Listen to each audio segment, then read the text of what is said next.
Welcome to the Single H Show presents Transparenting. My name is Michael Davis, and today on Transparenting, I have been a busy advocate. And I want to talk through a few things that I have been talking about.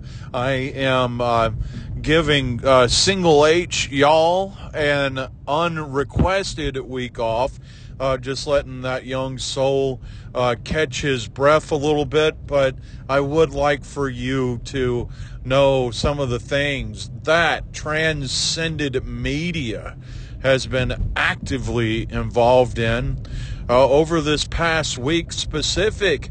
Today, as I record this will come out on the 12th, the 13th, but today is October the 11th, and October the 11th is National Coming Out Day. You have heard on all of the Transcended Media podcasts on Friday a special presentation from me, the executive producer of Transcended Media, and just a little explanation of our church where I serve, our worship center where I serve, and our focus on affirming and supportive care for our LGBTQIA plus siblings, as you hear each week here on the Single H Show. And so you've already heard the National Coming Out Day presentation that I worked on. Also, one of the things that I had the blessing to do is this morning, very early in the morning, 7:30, we ended up on a street corner in Temecula, California. And Temecula, California is this dark red dot of conservatism that exists within the range of San Diego County. And we had the opportunity to go out with our flags and our banners and present a message that's not commonly seen on street corners throughout Temecula. The message that you commonly see, and there's normally one man that's out there consistently with his one man and one woman banner that he holds. He had a new friend with him when I drove by there this week, whose sign said that transgender mutilates kids. And I've got so much to say about that, and it'll probably happen during this podcast. So we have these friends that hold out their banners and share a message and presents an image of what faith says, and it's not completely true. Faith doesn't say everything that an individual says. We all are a part of our own faith journeys. We're all a part of our own faith conversations. And there's many times that some faith conversations aren't as loud as others, but those faith conversations really need to get louder. And today, during National Coming Out Day, our worship center in Temecula, California, normally I don't say those places, but I said it during a video, so I'll say it today. Temecula United Methodist Church is a worship center in which I serve, and we were there. I had a transgender flag in honor of Single H y'all, and a sign that says, "It is time to be proud to be you," that Single H designed on his own. And we were out there, other friends with all-inclusive flags, other friends with different banners that they made, all from our worship center, or having some connection with a small group that meets at our worship center, the Amplify small group that meets on Thursday nights. We were there giving a different image. I posted pictures on all of our social media, the Transcended Media Facebook page, Transcended Media Instagram page, all have pictures of us out there today serving and holding the banners and celebrating National Coming Out Day today. Already getting responses, primary positive responses.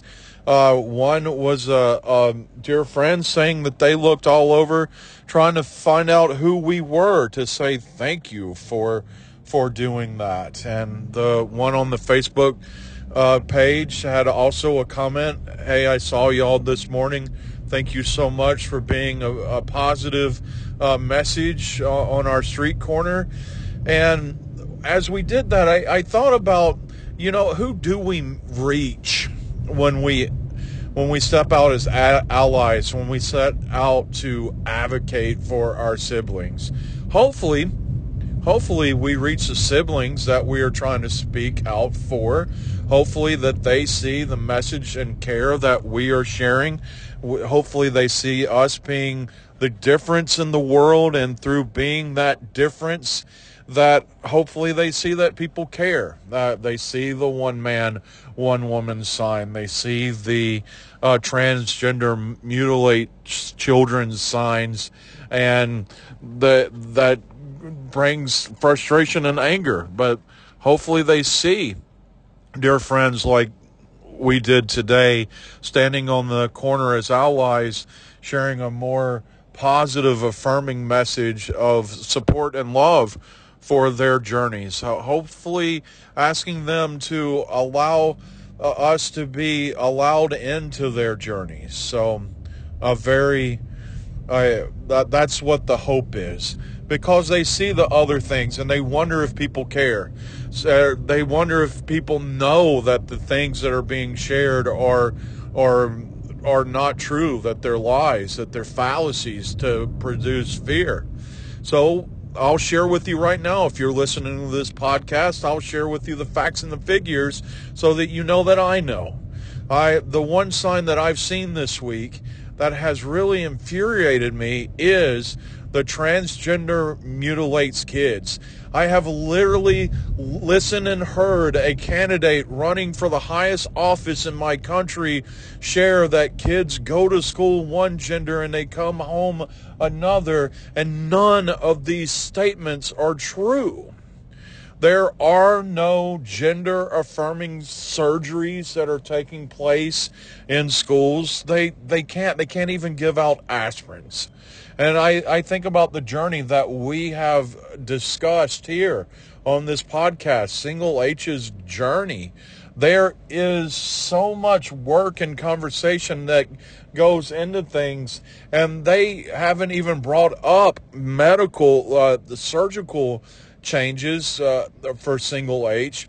So within Hunter Mills's y'all's journey as a minor, surgery hasn't even been the conversation. We've been able to do different blockers that when they're not taken, the body resets itself. We've taken different medications.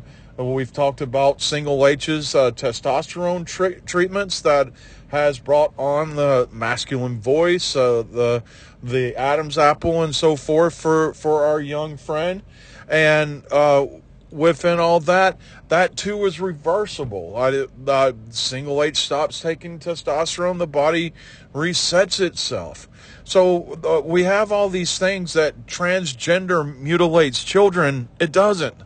The only possible things that could happen for a child, a minor, all have reversible means. Now, before anyone emails me at thesingleHshow@gmail.com, I am going to go ahead and share what there is one side effect to the puberty blockers, and that is there is a chance of that their reproduction capabilities will decrease. But within that, they still announce it. They share it over and over again to make sure the individual is aware. They actually even talk about possibilities of storage of eggs, so that if it's a FTM transgender transition, that they have eggs stored if they change their minds, and if the body doesn't produce them, their eggs have been stored somewhere. So that you get this fallacy of fear that starts with transgender equals mutilation for children, the only things that a minor can do are reversible, are completely reversible. Again, with the preface that it could have some reproductive issues in the future. But 90% of it's reversible. And then you have this person that's running for the highest office in the land. And you have people that assume if this person has held this office and he's running for this office, he must know what he's talking about, saying absolute falsehoods about children going to school one sex and coming back home another. I am not even going to bother saying allegedly. I am telling you that doesn't happen. Period. I'm not going to use the modifier. So there's all of these fear statements that exist. So days like today, this conversation that we're having, this National Coming Out Day, that our dear friends need to see friends out and supporting them as we did today. Now, another thing that I want to share with you, and I'm hoping that I can work this out. It's going to take me a little bit of work, and it's going to take me a little bit of magic. I made a phone call to one of my favorite podcasts this week. And as it's National Coming Out Day, I want to use a known voice to share some advocacy. And I listen daily to the Ralph Report. Ralph Garman, who is a voice actor who participates on such cartoons as Family Guy. He's one of Seth MacFarlane's cast of voice actors. He was also a voice actor for Kevin Smith's remake of the He-Man cartoon. So he was a voice actor in that. You can see Ralph Garman in some Seth MacFarlane movies such as Ted and 100 Ways to Die in the West. He's a very visible actor in many different roles. He does a podcast, again, the Ralph Report, but he's also has a very well-known podcast with Kevin Smith called Hollywood Babylon. But I listen to Ralph every day on the Ralph Report, and there was one day that Ralph made an intentional effort to correct a misgendering that he had done. There was an individual that called in on a topic. Ralph talked about it because of the tonage of the voice. You know, you listen to a phone call. You can't always tell a gender by listening to a voice. And this voice had a tonality of one gender. Ralph was wrong. That person called in and said, "Hey, I am transgender. I go by these pronouns." And Ralph took time the next day to talk about it and to weigh it out. That moved me so much that I called in and to thank him for that, because there's so many times that I have watched single H just kind of suffer. Not become sad, suffer, like become heartbroken, being called the wrong gender, having this wrong name used, and I've watched the pain and the heartache go through that young soul. So I am going to close today's podcast with my phone call to Ralph, and I want you to hear Ralph Garman's, his sidekick on this podcast is a gentleman named Eddie Pence. Eddie Pence is a stand-up comedian, pretty much primarily in the California, Los Angeles market. He has performed at different times at the Brad Garrett Comedy Club in Las Vegas. But even Eddie chimes in and talks about some advocacy, some supportive statements on making sure pronoun usage is what people request.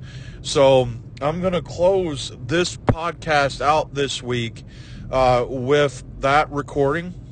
So I'm going to go ahead and say goodbye right now. Hopefully I can work everything out so that you can hear it. And if you hear this first part, that means the recording's on here. So, for now, this was the Single H Show presents Trans Parenting for Hunter Mills. My name is Michael Davis. Have a week. Last week sometime, a listener named Miranda from Novi, Michigan called in about the pumpkin spice condoms. Yes. Which sent us down a rabbit hole of flavored condoms. Sure. And accidentally, purely by accident, I misgendered her because she is a trans woman and she didn't leave her name. And judging purely rather by the tone of her voice, I misgendered her as a man. And I apologized and I mentioned it on the show. And curiously, there were people who responded to my apology, sending me not mean-spirited emails, but perhaps questions of, well, why does it matter? And why do people expect us to use the right pronouns? And why do we have to bend over backwards to make sure that people are gendered properly? Mm-hmm. And I thought it's not an uncommon sentiment, sadly, but I thought it was odd to get a couple of those from the Garmy. Yeah. And I was going to let it go by, but then I got this phone call. And I wanted to play it for the Garmy. This is preaching to the choir for the most part. But for those of you out there who may wonder why someone like me would take the time to try to make that apology and correct that mistake, maybe this phone call will help drive it home. Hey, Ralph, it's Drew in San Diego. I wanted to take a minute to thank you. From the bottom of my heart, thank you for the moment you took. And correcting the misgendering of the caller from the other day. I have a transgendered son, and over the years, as everything has started to take root for him, I just watched the pain in his face as he grew into his identity and people misgendering and so forth.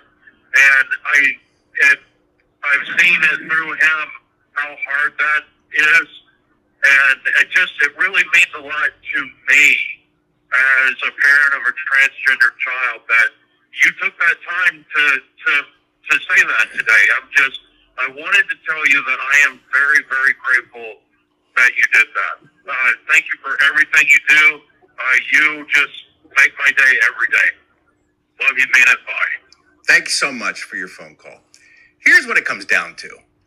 Does it matter to me? Genders, pronouns, what have you? Yeah. No, it doesn't. No. But it matters a lot to some other people. Yes, matters a lot. And to be kind costs you nothing. No. So to correct yourself, to apologize, to try to make amends and set the record straight costs you nothing. Right. And means the world to people who are struggling in a society where gender acceptance is still a bit of a stigma and a little bit of an issue. I have a niece that's transgender, and I see firsthand how cold and cruel the world can be, and just what a little bit of kindness can go, how far that can go in making a difference in that person's life and the family's life. So I totally understand. Like, yeah, you didn't mean to misgender that person. Not at all. Because the voice sounded like, oh, that must. And people said that to me. You didn't mean to do it. No, why are you but apologizing? that doesn't mean you can't apologize and try to correct it and try to move forward and try to be better. Right, because that gives a sense of healing to folks who are under siege. Because let's face it, there is a certain segment of the population. Luckily, it's not the population that listens to this show. But there are people out there who are actively attacking people who are transgender and mocking them and saying that their identities don't matter and their pronouns don't matter and that they're lying or they're incorrect about the genders that they are. And for those people who are genuinely under attack, the least those of us who don't share those beliefs that of the people attacking them can do is to try to pave that way and make it a little bit easier. Try to make the world a better place. Just be a better person. Like, again, kindness costs you nothing. So I was glad that I did it, especially after hearing that. All right.